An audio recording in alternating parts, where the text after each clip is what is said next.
So today is the solstice, the winter solstice. So this is like the darkest time of the year, the longest night. So in a way, it's kind of like the most inner turning time of the year. In our tradition, often the darkness is very much seen as that place of totality or oneness, like a place of non-distinction. Like when we're in the dark, there's this sense of like everything being the same. Maybe we talked a little bit about the 5 ranks, which are kind of like a blueprint for like the spiritual path, according to a Zen teacher from way back over 1,000 years ago named Tozan. And he talks about in his first rank, he talks about this is when the darkness, he has these different pictograms for expressing like this spiritual unfoldment that somebody goes through. And that first rank, he's really talking about like the darkness, the side of things, that being on top, or that really coming into focus for somebody. So this is essentially like the place of Kensho, or the place of like the enlightenment of the year. Okay, this is the place of that coming together, or that oneness. Often in Zen, there's this typically this tradition of wearing dark colors, like just in general. Like I've got my meditation clothes on. I've got some black colored samue, navy blue. Often that is a color that's worn, like at monasteries. And again, this sense of black and dark colors and darkness really pointing to that place of like non-distinction, non-division, like coming together. Everything's the same. And also the black in particular, that can also represent kind of like really rich, dark soil as well, like that sense of like a potential, or like a richness as well.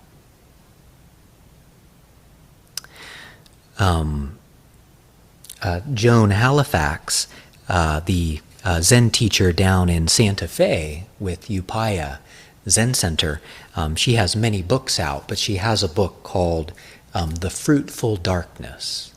The Fruitful Darkness. So there's this sense of like darkness having this incredible potential to it. Like often we can see it as maybe a scary thing, or like a shadowy kind of a thing, and that can be true, but there's also like this deep truth, or this deep kind of incredible potential and wisdom in the darkness. So even though, like in our practice, maybe when we're in like a dark place, there can be a sense of like challenges coming up for us, or difficulties coming up for us, or there can be a feeling of like confusion.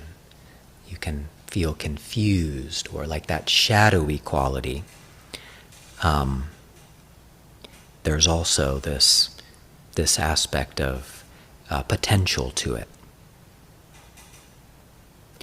So when we're in the light, when the light is shining, obviously that's the place of distinctions. This is this, that's that. This is myself, somebody else is another. Like we can very, very much like distinguish between this and that versus the darkness, which is different.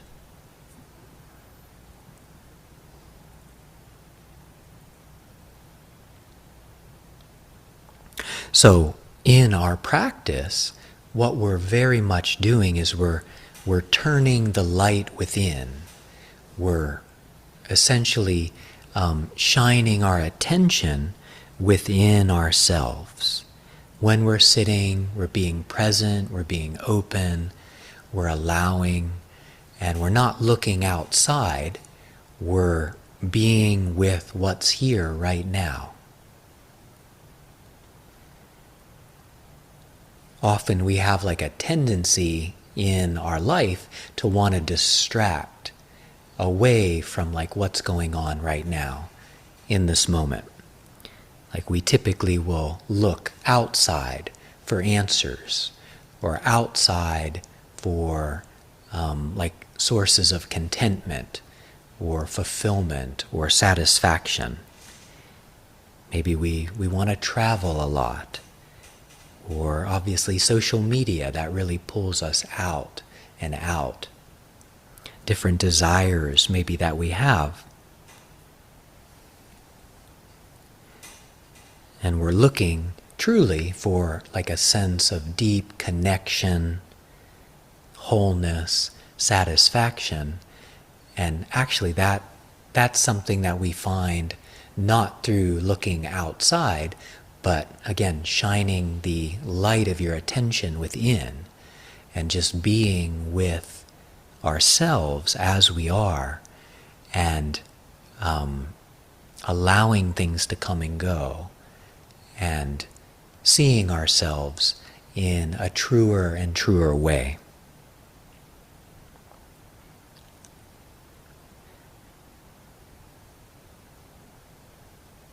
So, our practice is really about like this willingness to be with the dark, or to look within, to be with what's coming and going.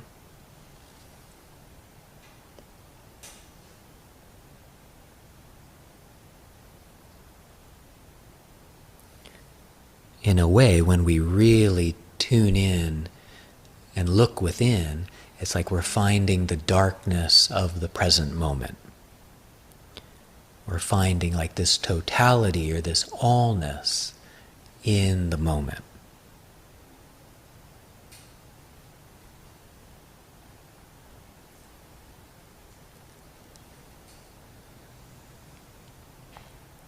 So, particularly in the Zen tradition, we have this emphasis on this turning around of this time of year. This is the day where it's been getting darker and darker, and now there's this pivot point, or this turning around point, where now things are getting lighter and lighter. So this turning around aspect of things is what we really emphasize in Zen. During this time of year in Japan, there's this tradition of making a really hot bath, and then you're in the bath and you have these yuzu fruits in the bath with you. And yuzu are kind of like, they're these yellow, kind of like an orange or a tangerine. They're very yellow and very fragrant and citrusy, and you've got these different yuzu fruits like floating around you. So there's this tradition of taking that kind of a bath. And again, if we look at the solstice as like the enlightenment of the year, we're in the bath. The Buddha used to talk about the first stage of awakening being entering into the stream. There's this sense of standing outside, perhaps, seemingly, and then actually stepping into the stream, and then you're part of it all. You're entering the stream, and that really goes in line with this like beautiful, warm, fragrant bath that people take around the solstice. There's a Japanese, I was listening to a talk a little bit about the solstice recently. There's a Japanese term, Ichio Raifuku, translates as returning of the warmth of the sun. So it's like we're plunging into the darkness during the solstice and during our practice. And then there's this sense then of passing through the darkness into like a new light, like a rebirth. Like you come back to know your true home, your true place, and then you're taking this newness, this new orientation towards what you are and who you are and to your life, and you're carrying that with you into the new year, into the light. And again, that darkness we can have challenges there. We can have a sense of confusion, not being able to see what's going on. It can feel like we're going in the wrong direction with things. But the idea is just to keep going through that in your practice. Keep allowing that process to unfold, regardless of if it happens around the solstice. This process happens year-round. But if we can just keep going through that detox phase of things and trust the process, trust our practice, we come into a place that we weren't expecting. Something happens there. There's a shift. There's this knowing that appears for us. Like we're a new being in a new world. So this is kind of, expressed through the winter solstice time.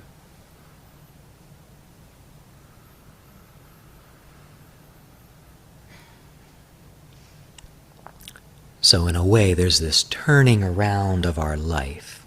One of the quotes that Joan Halifax has in her book, they say, "I have lived on the lip of insanity, wanting to know reasons, knocking on a door.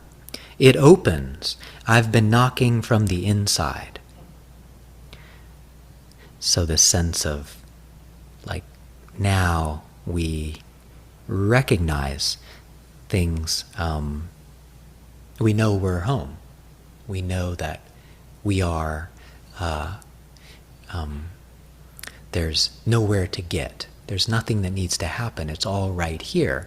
It's just a matter of recognizing this and then living from this place. She quotes another person here, climbed the blue staircase up to the sky, climbed where the roses were opening, where the roses were speaking, heard nothing, nothing to hear, heard silence. I climbed where the roses were singing, where the gods were waiting, the blue staircase up in the sky, but heard nothing, nothing to hear, heard silence, silence. So maybe there's this sense of, like, in our practice we're going deeper and deeper. It can feel like maybe we're going through a staircase in the sky, but we're going deeper and deeper, maybe into the darkness, into the silence, into the stillness. And again, there's this, maybe there's this heavenly quality to that, or this kind of miraculous quality to continuing to plumb the depths. Daizan says in his Zen Yoga book about the solstice, he mentions this turning around of the year. Out of the darkness and the depth of this undivided winter, a new spring arises, commemorated in Zen by a solstice celebration called Toji Toya, which means the turnabout of the year. This celebration is marked by a playful role reversal in which the most senior students take the most junior positions in the temple and vice versa. So there's like this kind of playfulness about it, this turning around, turning things on its head. kind of things don't really make sense. So the cycle continues. The light of a new spring emerges. Our Zen practice for the winter returns us to stillness, to our starting point, but on a different level. Winter returns to winter, but this is also a new winter. The winter season is a time in which the human body naturally wants to rest. After the shedding of autumn, internally as well as externally, there's a natural sense of returning to the center and nourishing the root. When we find our root, our core in our practice, we simultaneously find the core of the universe. The individual and the universal align.